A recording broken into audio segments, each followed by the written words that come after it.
Merci beaucoup Jean-Paul, son éminence, chers confrères dans le sacerdoce, chers participants à cette session de formation.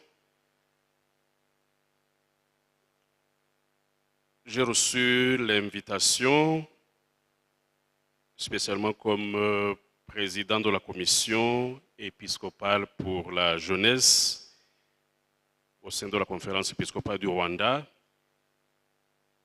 Et il a été pour moi un grand plaisir de pouvoir participer à cette session aujourd'hui, surtout pour partager avec vous notre expérience, mais aussi nos souhaits, nos intentions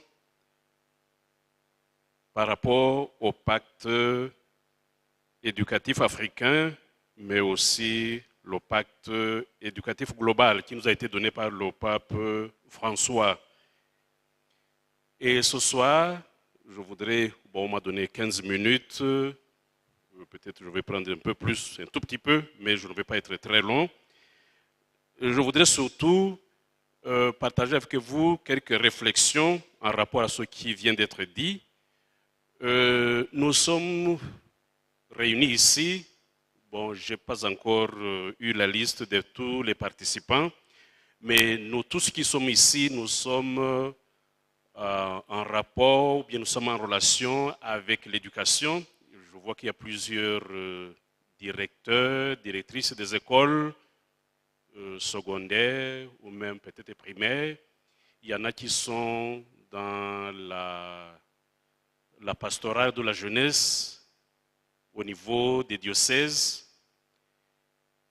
Et nous tous qui sommes ici, tels que je vous vois, nous sommes en relation, ou bien notre mission que nous avons est en relation avec la jeunesse. Ceux qui sont dans les écoles, ils ont dans leur responsabilité la jeunesse qu'ils éduquent, qu'ils forment, et les aumôniers de la jeunesse dans les différentes paroisses ou bien diocèses, eux aussi, ils ont sous leur charge la jeunesse. Et dans cette session de formation, on m'a surtout demandé de dire quelque chose sur le pacte éducatif en rapport avec la jeunesse. Je voulais d'abord, dans un premier temps, on l'a déjà souligné, son éminence y a fait allusion. La jeunesse que nous avons aujourd'hui, est confrontée à plusieurs défis. Nous le voyons, ceux qui sont dans les écoles, ils le savent mieux que moi. Ceux qui sont en charge de la pastorale de la jeunesse, ils le savent aussi. Notre jeunesse actuellement est confrontée à plusieurs défis. Et ici dans notre pays, si on n'a même pas besoin d'aller beaucoup plus loin, nous pouvons regarder ici chez nous. Il y a le problème des stupéfiants, sous différentes formes. Ça, c'est un défi, des problèmes que nous voyons, que ce soit ceux qui sont dans les écoles, et ceux qui sont en charge de la pastorale de la jeunesse. Nous voyons ce problème-là. Il y a aussi un autre problème, sinon un défi. Notre jeunesse actuelle, son éminence le disait, elle est exposée, disons, dans les maisons de formation, l'éducation, même les jeunes là où ils sont, ils sont exposés. Ici, je voudrais surtout parler du défi des social media ou bien les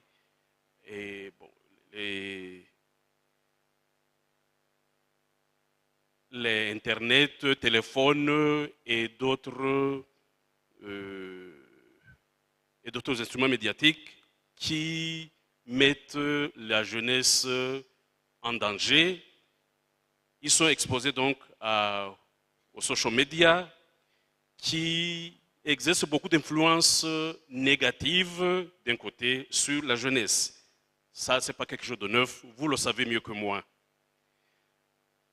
Un autre problème que nous remarquons chez notre jeunesse, tous ceux qui sont dans les écoles, ils le voient, mais aussi ici à l'extérieur, même dans les familles, il y a le relâchement des mœurs. Le relâchement des mœurs, et nous le voyons. Actuellement, on parle, il y a les filles mères, leur nombre augmente de plus en plus. Dernièrement, il y a quelques mois, à Byumba, dans le dossier de Byumba, la commission justice et paix avait convoqué ou bien invité les quelques filles mères. C'était surtout, disons, essayer de parler avec elles concrètement des problèmes qu'ils vivent. Je ne me rappelle pas exactement le nombre qu'ils avaient invité, mais quand ils ont appris qu'il y avait une invitation du diocèse, de la commission de justice et paix, je pense que le nombre d'invités a triplé, même quadruplé, et on était débordés et on a senti que c'était un problème sérieux. Donc, le relâchement des mœurs avec toutes les conséquences qui s'en suivent. Et notre problème au défi, c'est, vous le voyez, surtout ceux qui sont dans les écoles, et nous commençons à avoir de plus en plus une jeunesse sans perspective. Et cela provoque un certain découragement. Et ils ne voient pas beaucoup plus loin. Ils sont découragés d'une certaine façon. Même ceux qui sont dans les écoles, ils étudient, mais sans motivation. Nous le voyons. Et ceux qui sont dans les écoles, vous le remarquez surtout, il y en a qui n'ont plus envie d'étudier ou bien de travailler. Ils n'acceptent pas de peiner, de se donner la peine, de transpirer, de suer. Ils ont travaillé durement pour gagner, disons, pour préparer leur avenir.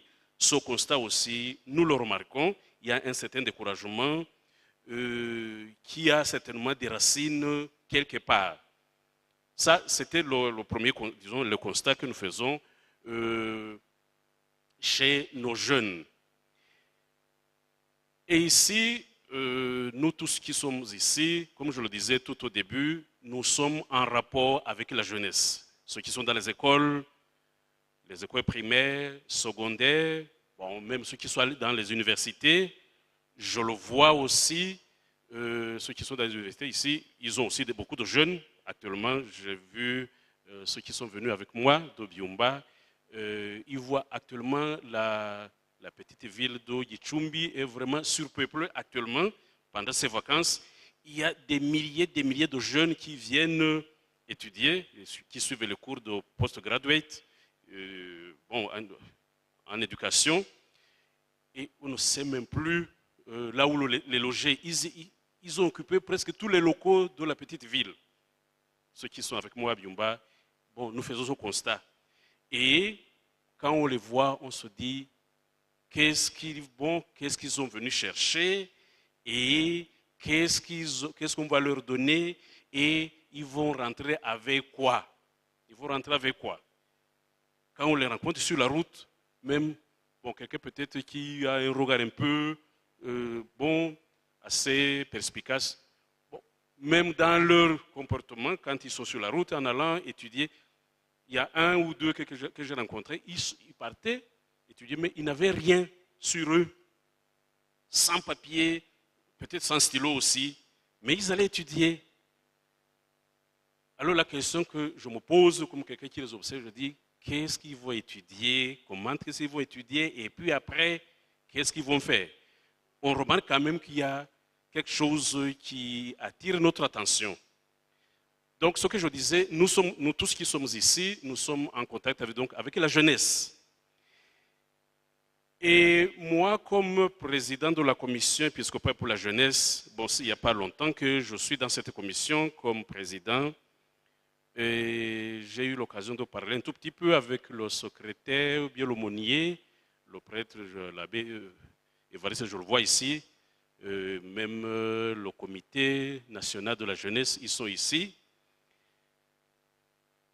Je voudrais, bon, son éminence tout à l'heure a parlé du pacte éducatif rwandais que vous devriez nous aider à préparer, à élaborer et peut-être pour qu'il voit le jour. Moi, je voudrais surtout attirer notre attention, ou bien votre attention sur un fait. C'est bien que nous sommes ici en provenance des différents diocèses, des différentes régions du pays, comme les acteurs de l'éducation et de la pastorale et de la jeunesse. Je voudrais surtout parler ici de la synergie. C'est une question, peut-être un point que je vais évoquer, et puis après, vous allez voir, nous allons continuer à voir. Nous avons aussi de la conférence épiscopale la commission chargée de la jeunesse. Nous avons aussi le service chargé de l'éducation, le SNEC, secrétariat national chargé de l'éducation. L'abbé Lambert, je le vois ici. Nous avons aussi la commission épiscopale chargée de la catéchèse. Geneviève, elle est ici, je la vois. Non, elle n'est pas là, mais elle devrait être là, je suppose, ou bien s'il n'est pas encore venu, elle viendra. Mais de toute façon, ce service aussi existe, la catéchèse.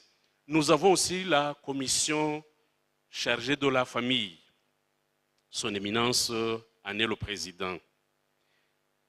Si je prends ces 4 commissions et services, toutes ces commissions sont en rapport ou bien ont affaire avec la jeunesse. Je ne sais pas jusqu'aujourd'hui, comme je disais, je suis encore nouveau, mais nous avons besoin d'une certaine synergie pour voir ce que nous pouvons apporter à la jeunesse. La commission chargée de la jeunesse, bon, elle est vraiment, quand on en parle, c'est elle qui est en charge de la jeunesse, mais le service, le SNEC, le secrétaire national pour l'éducation catholique, il s'occupe aussi de la jeunesse. Donc ça veut dire la jeunesse dont la commission épiscopale chargée de la jeunesse est responsable. Cette jeunesse-là se trouve aussi dans les écoles. La catéchèse aussi, une grande partie est destinée à la jeunesse. D'ailleurs, la catéchèse chez les jeunes qui est en souffrance, si je peux ainsi dire. Nous voyons cela, la formation religieuse de nos jeunes vraiment fait une descente progressive vers le bas, ou bien pour ne pas dire en profondeur. Quand nous parlons de la famille, on ne peut pas parler de famille sans parler de jeunes. La famille, ce sont les parents et les enfants, et parmi ces enfants, il y a une bonne partie qui est la jeunesse.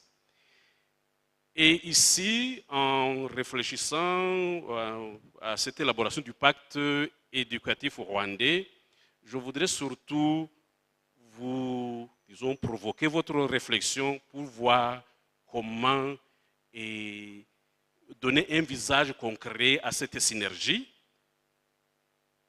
Parce que les bénéficiaires de notre pastoral, ce sont les mêmes. Mais chacun vient avec sa spécificité. Il faut voir la complémentarité surtout ici. Voir comment ces différentes commissions et ces services ou bien ces bureaux doivent se compléter et dans leur pastoral de la jeunesse.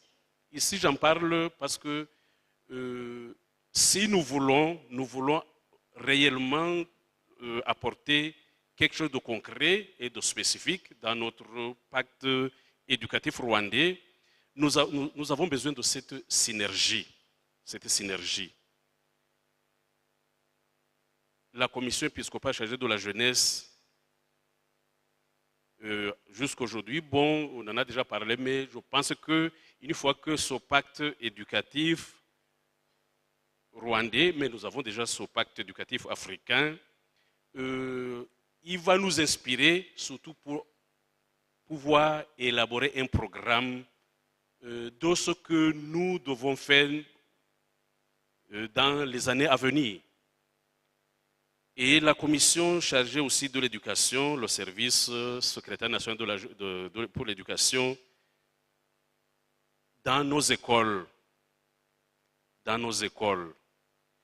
ce que la commission épiscopale pour la jeunesse propose ou bien apporte à ces jeunes-là, Et c'est surtout pour éviter ici, peut-être, disons, la duplication, mais plutôt chercher la complémentarité dans ce que nous faisons ou bien nous cherchons à apporter à notre jeunesse.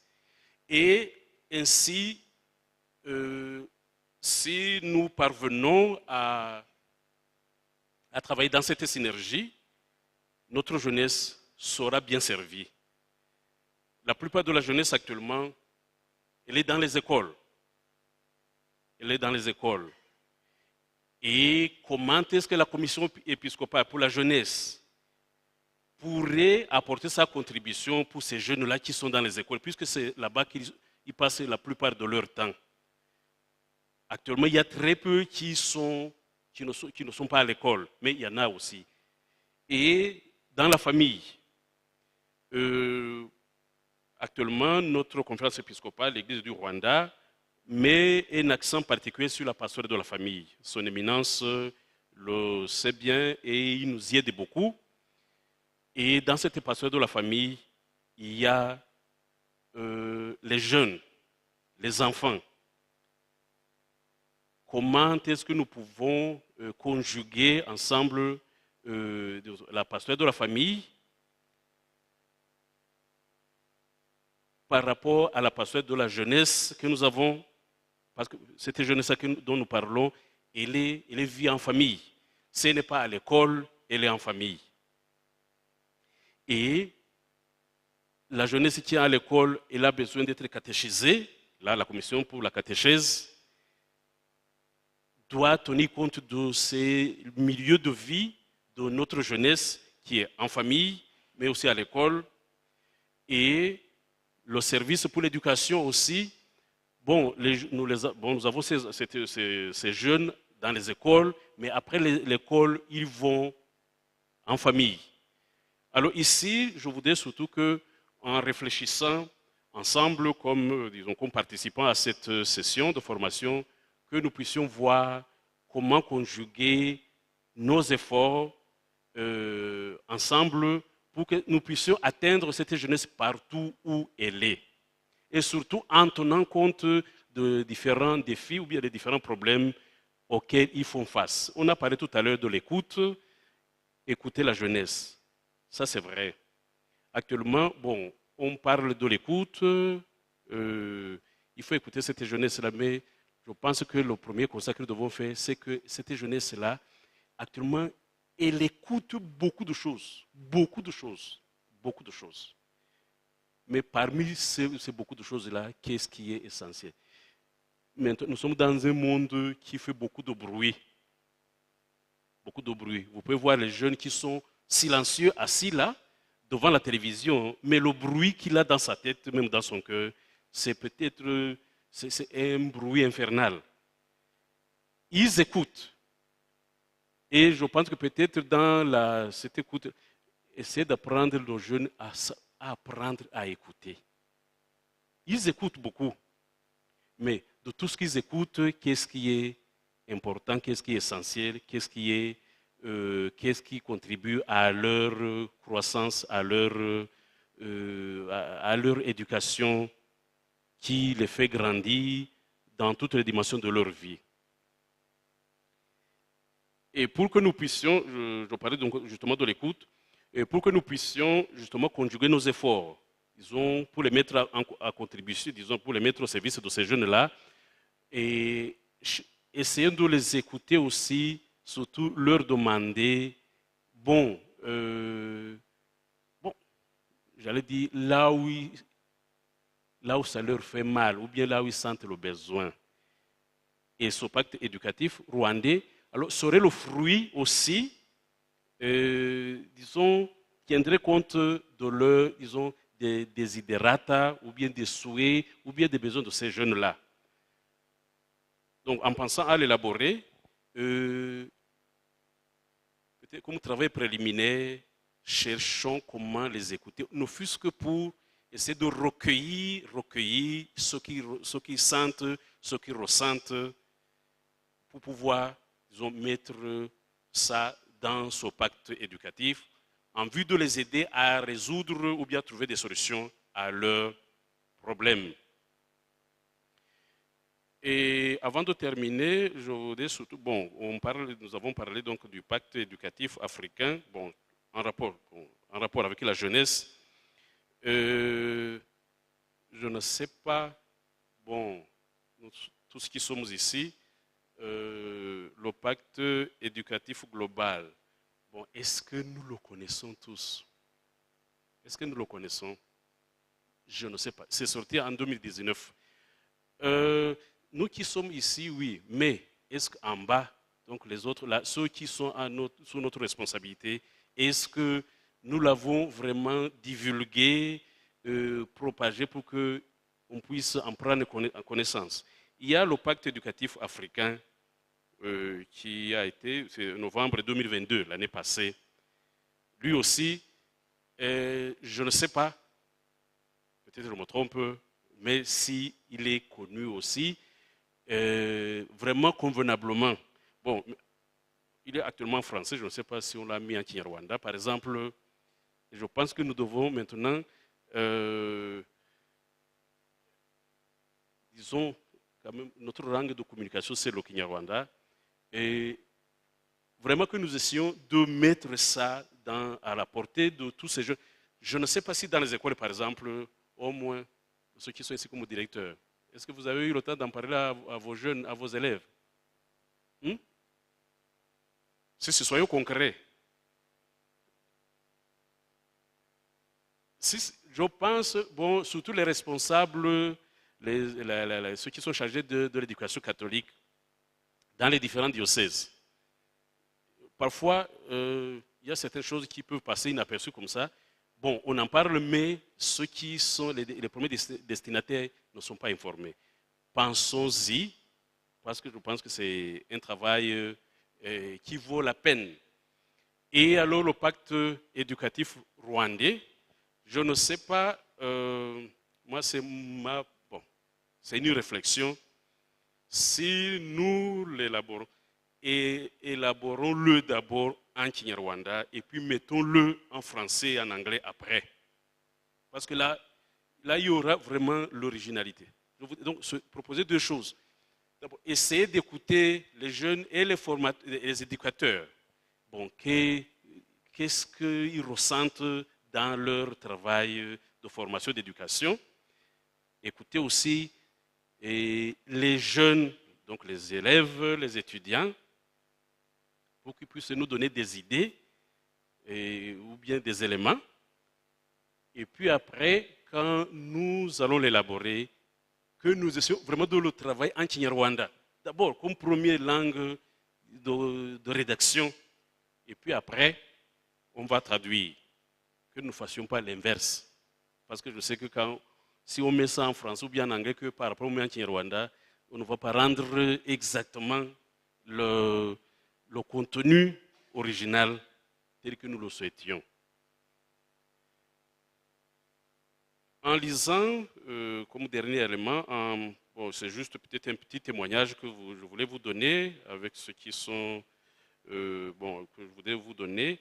Dans le pacte éducatif africain, il y a trois axes. Il y a l'axe, on parle au niveau de l'organisation interne de l'Église. Qu'est-ce qu'on attend de l'Église, de son organisation, disons, pour mettre en pratique ce pacte éducatif africain. Et puis, il y a les écoles catholiques que nous représentons ici. Il y a aussi les États, nos gouvernements. Qu'est-ce qu'on attend d'eux dans ce pacte éducatif? Alors, en parlant des écoles catholiques, peut-être ici on n'aura pas l'occasion d'en parler en long et en large, mais il y a une proposition ou bien sinon un élément, c'est le point 2, créer des internats surtout dans des contextes sociaux où les ressources financières sont assez limitées. Nous connaissons nos réalités, la réalité dans notre pays et les problèmes auxquels nous faisons face pour nos jeunes. Il y en a beaucoup qui n'ont pas de moyens pour étudier. Même si l'éducation c'est gratuit, c'est vrai, mais ce n'est pas gratuit à 100%.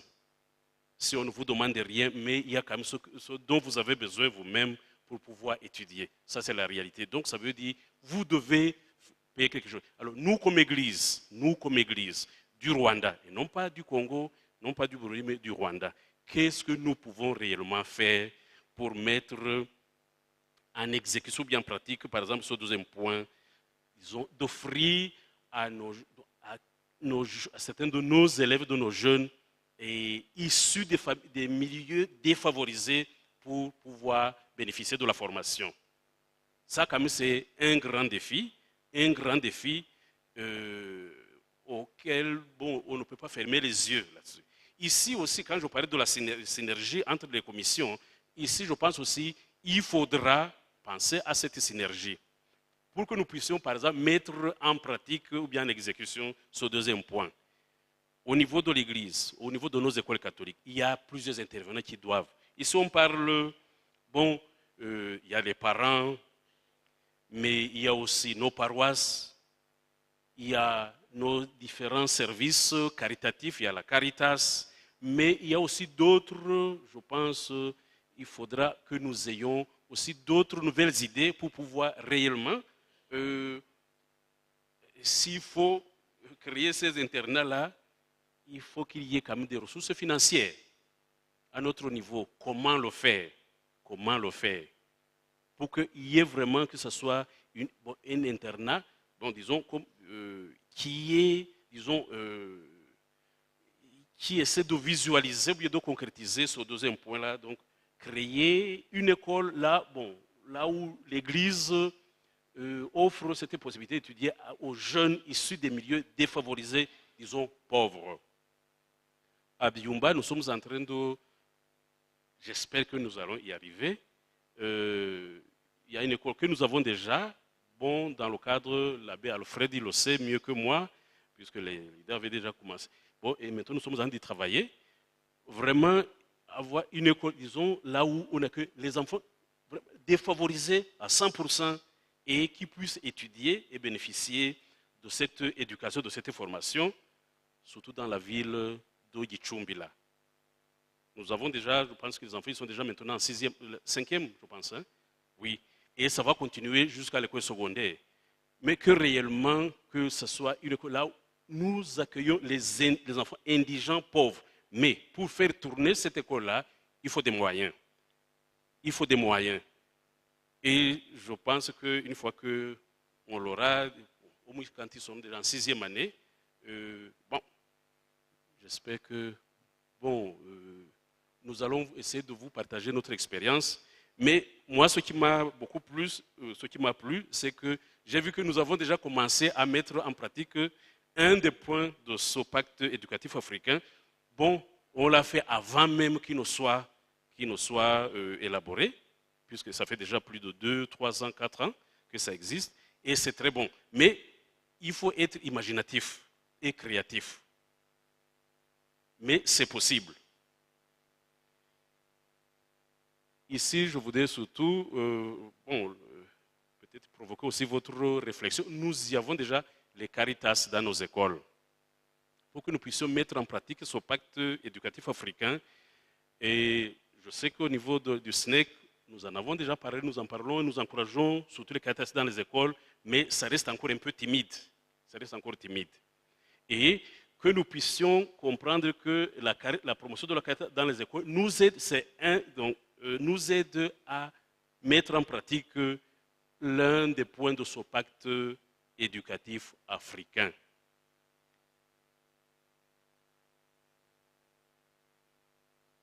Je voudrais terminer par ici en remerciant ceux qui nous ont invités pour, disons, à participer à cette première journée de cette session de formation. Pour me résumer ou bien me synthétiser, donc j'ai surtout parlé de la synergie.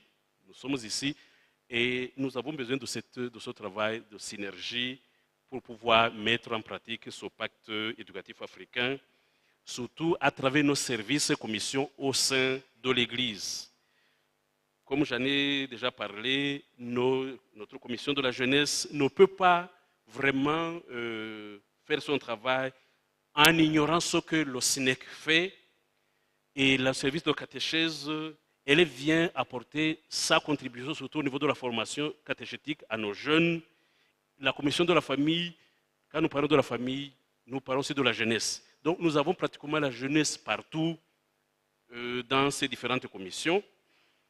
Et il faudrait qu'un jour nous parvenions à nous asseoir ensemble, cette fois-ci, comme commission de la jeunesse, commission de la famille, catéchèse, éducation, formation, que nous puissions voir ensemble qu'est-ce que nous pouvons apporter à nos jeunes-là, surtout en rapport avec le pacte éducatif africain et en rapport avec le pacte éducatif rwandais qui est en perspective.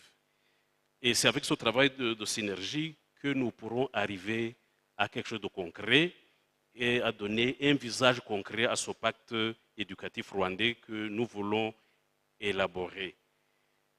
Je vous remercie.